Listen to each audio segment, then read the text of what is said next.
What's up, everybody? Welcome to Podcast Now. I'm Alex. I'm once again joined by Tyler, and we are back for another video in our Avengers community series. In this video, we're going to be talking about the character of Rhodes, War Machine, in Avengers 4, and our theory that he will become the President of the United States. So we're going to be talking about his character, a little bit of what happened in Avengers Infinity War, and then ultimately what's going to happen, what we believe is going to happen in Avengers 4. We've had a lot of videos so far about Avengers Infinity War and about Avengers 4. We're almost done. We're almost wrapped up. We did if Thanos would die or not. We did a lot of other videos this past week, so definitely if you missed any of them, check them out, and welcome to any new people checking out our channel. We're going to be having this video right now. We're also going to have one more video on Thursday for one more topic, and also kind of to say our goodbyes and announce what we're going to be doing the next time we talk about Marvel movies. So we're very excited to do that. So Tyler, let's go through our theory. So Rhodes had an interesting part, I guess, to Infinity War.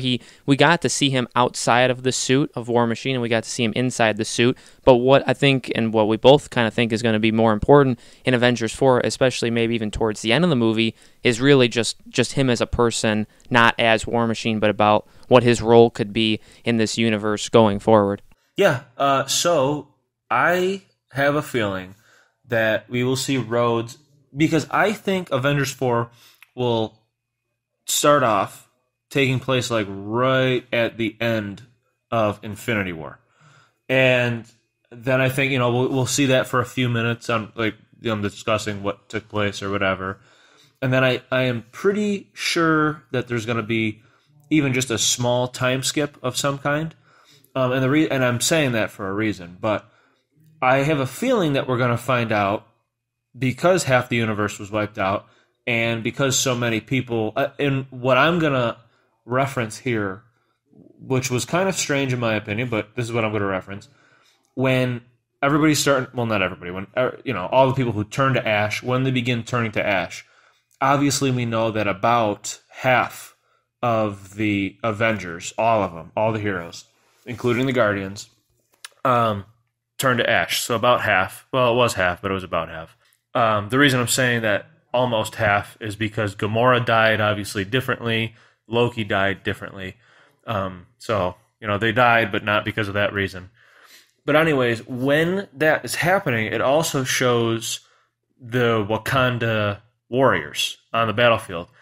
And what was odd to me, and Alex might have noticed it too, was that it almost seemed like all of them, except for the woman, died. I thought that was kind of weird. Because there was a lot of them were running, and a lot of them were turned to ash, and there was only one or two people left on the screen, but there was 20 people running in that scene. So I thought that was strange, but the reason I'm bringing that up is because of obviously how random those deaths were. Now here's the thing. The chance that the president made it is super, super slim.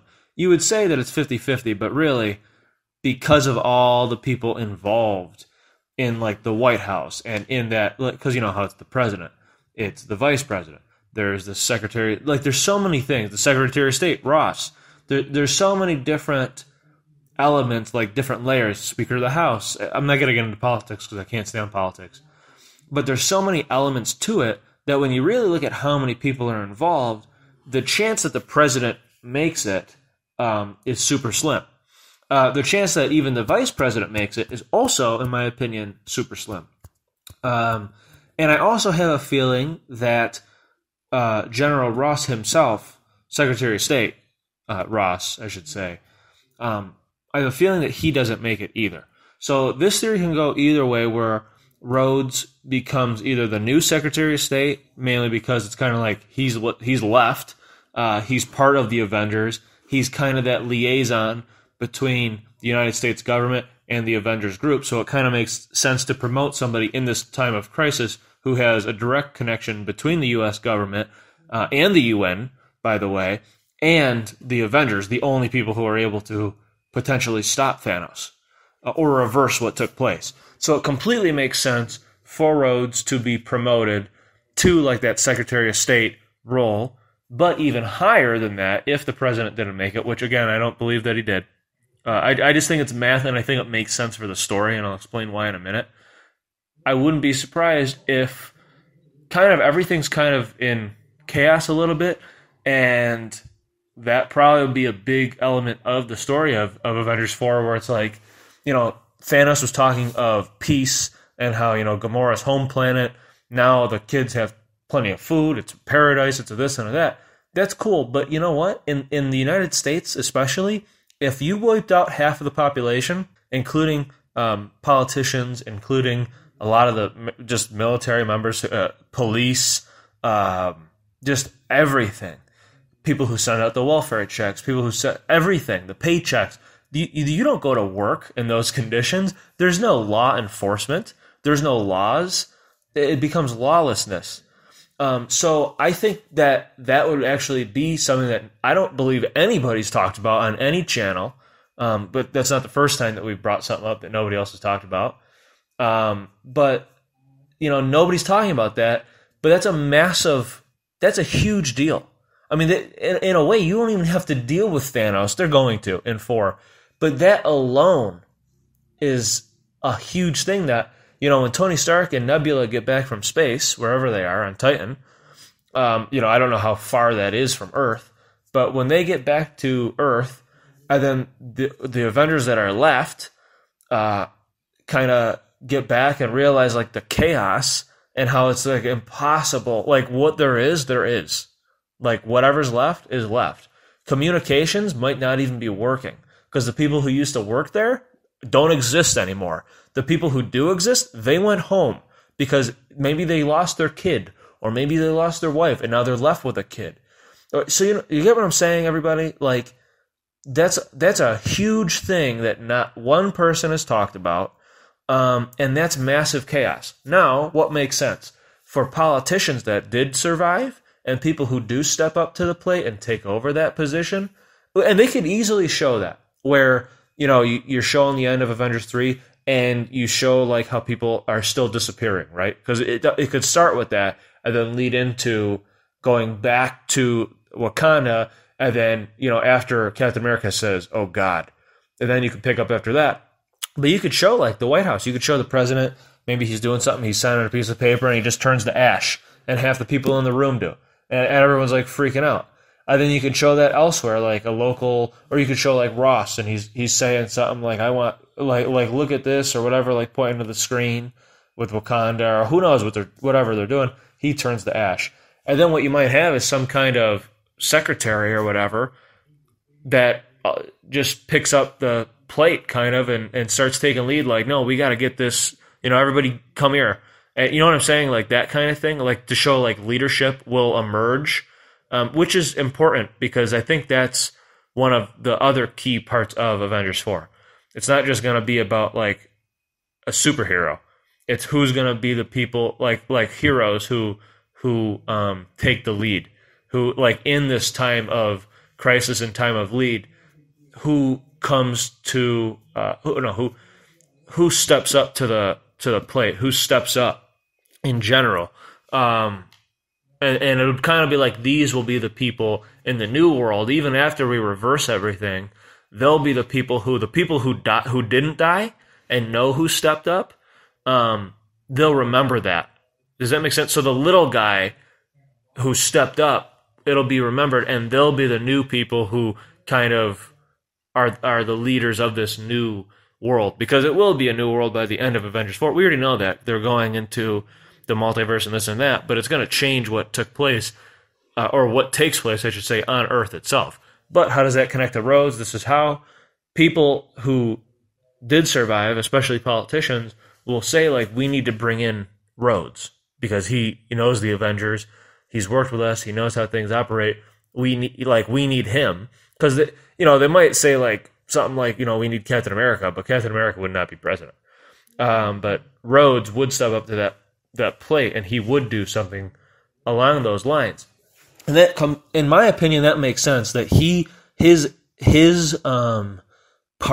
role would be dealing with, like, the chaos, like in the streets, like the people, like, getting control of that, which will allow the Avengers to be able to use their time on figuring out, how are we going to deal with Thanos? How are we going to reverse everything?